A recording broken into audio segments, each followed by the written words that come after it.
Bolu tape montok. Gak bosan-bosan bikin bolu tape ini karena lembut banget. Halo ibu-ibu, kapan hari ada yang nanya? Saya bikin apa tuh namanya? Kek tape kok masih bantet, kenapa ya mbak? Gitu. Ayo kenapa ayo. Ini saya coba videoin ya. Ini videonya nggak bagus jadi langsung aja. Ini udah saya campur telur sama SP sama gula.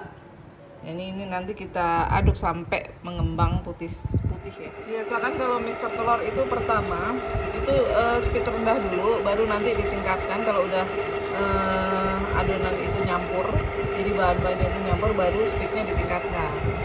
Jadi jangan langsung cepat ya. Ini udah mulai nyampur, biasanya baru saya tingkatkan sedikit demi sedikit.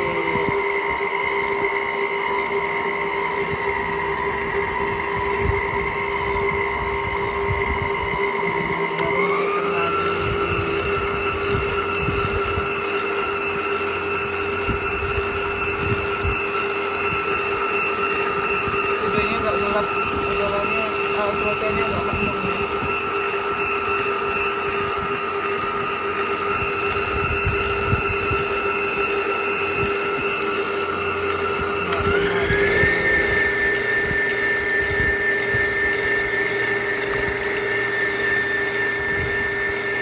Ini saya kebetulan pakai mixernya EcoHo. Ini karena saya bikin 1,5 resep, jadi saya cari bowl yang lumayan besar ya untuk menampungnya. Kebetulan EcoHo ini bowlnya muat kapasitas 6 liter. Jadi kalau saya bikin 1,5 resep atau 2 resep itu cukup pakai mixernya EcoHo. Ini kita mixer terus nanti sampai speednya sampai ke speed 5 ya. Jadi maksimal speed 5 aja, karena kalau speed paling tinggi itu nanti takutnya apa ya, masuk udara di adonan. Nah ini sambil nunggu mixer, ini butter ini sudah saya carikan sebelum saya menyiapkan bahan-bahan yang lain. Jadi sambil menunggu dia dingin, kita siapkan bahan-bahan yang lain. Jadi jangan sampai butter itu panas-panas dimasukin ke adonan. Mungkin itu yang bisa bikin cake-nya mamis bantet ya. Jadi usahakan butternya udah dingin. Nah ini tape udah saya campur dengan susu SKM dan santan. Jadi saya haluskan seperti ini. Ini tepung udah saya campur dengan susu bubuk dan apa itu namanya? Kok lupa ya, jadi hang nih. Apa itu? Vanili. Ya, udah tua ini jadi. Nah ini udah saya siapkan, jadi saya masih pakai loyang jadul kalau untuk cake tape. Nggak tahu kenapa saya suka demen aja pakai ini ya. Jadi nggak perlu pakai yang sultan. Oke.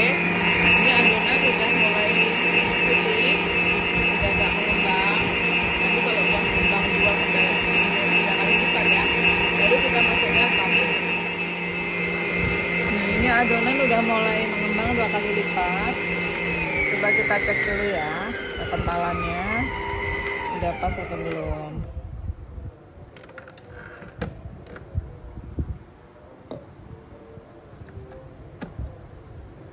Nah ini kekentalannya udah kayak gini, ini udah pas ya mam ya.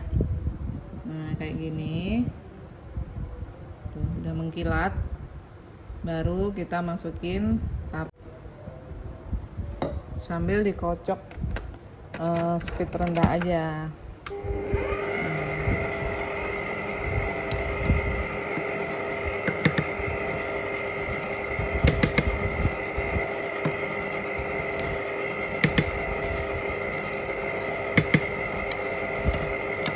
Nah ini ngocok tape ini nggak perlu lama-lama. Kalau kelamaan bisa juga membuat cake jadi bantet. Jadi asal nyampur aja, udah hentikan, baru masukin tepung terigu ya. Udah cukup gitu aja, masukin tepung terigu sekarang yang udah dicampur dengan susu, vanili sama baking powder. Ini masukinnya juga bertahap ya.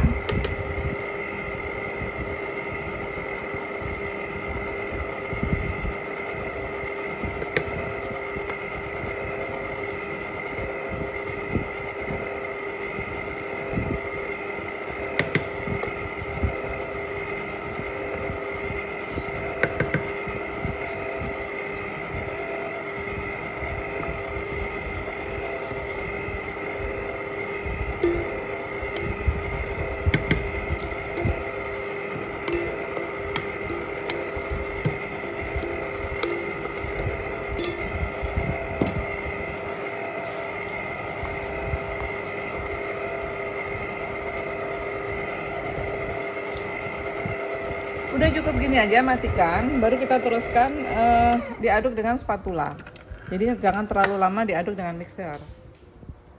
Nah, ini butter masuk setelah terigu sama tape bercampur rata. Butter kita masukin bertahap. Aduknya tetap aduk balik begini ya. Jadi jangan diputer-puter. Kalau diputer-puter begini, itu bisa bikin bantet juga. Jadi penyebab cake bantet itu sebenarnya ada beberapa sebab. Telur tidak fresh, atau cara ngaduknya yang salah, atau suhu oven yang kurang panas. Itu bisa juga bikin bantet.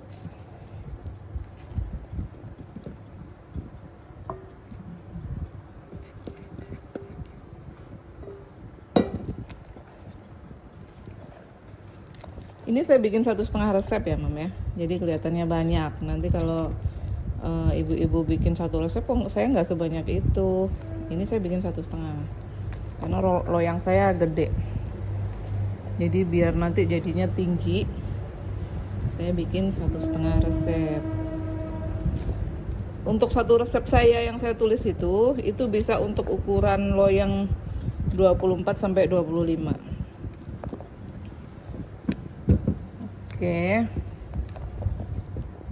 baru kita tuang. Nah, ini loyang biasa memang saya double begini. Nanti di ovennya juga ada loyang lagi. Jadi untuk supaya tidak terlalu cepat menghantarkan panas, jadi bawahnya nggak terlalu gosong karena kan cake tape ini padat ya sifatnya ya, Mam ya. Jadi perlu pemanasan yang pelan tapi merata.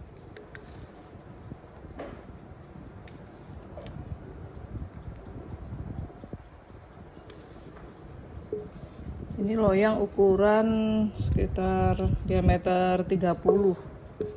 Ini pas untuk 1,5 resep.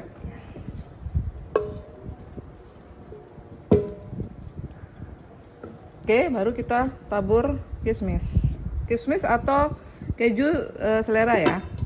Kalau saya suka kismis, anak saya yang suka keju. Saya tabur kismis. Ada yang suka nanya, Mbak, saya tabur kismis di atasnya kok suka tenggelam, kenapa ya? Gitu. Berarti adonannya terlalu encer. Kalau kismisnya tenggelam. Coba pakai resep saya ini ya, insya Allah sih. Kalau ini kental banget. Jadi nggak. Oke, kita hentakkan perlahan. Baru kita oven.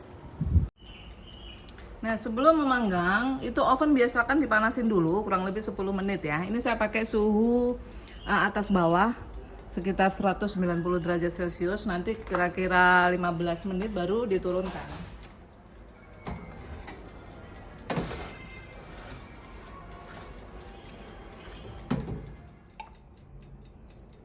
Nah, ini di menit ke 50 setelah saya panggang dengan suhu 150 ya, Mam ya.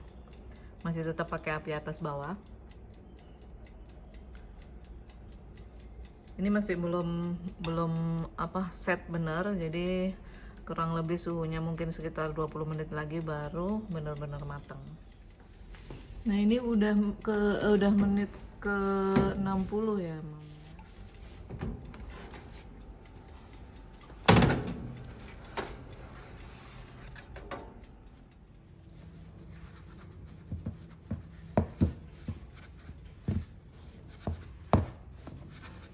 Ini karena kepenuhan jadinya lubangnya ketutup ya. Tapi nggak masalah.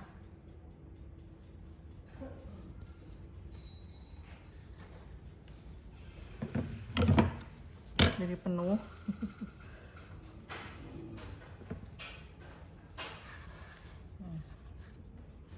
Oke. Tinggi banget ya. Ini tinggi banget, bawahnya agak gosong dikit, nggak masalah. Tetap enak. Nah, ini jadinya montok banget ya. Jadi nggak ada bantetnya. Kalau teknik ngocok dan manggangnya seperti itu tadi ya. Jadi mungkin boleh dilihat salahnya di mana kalau misalkan masih ada yang bantet. Ya, oke.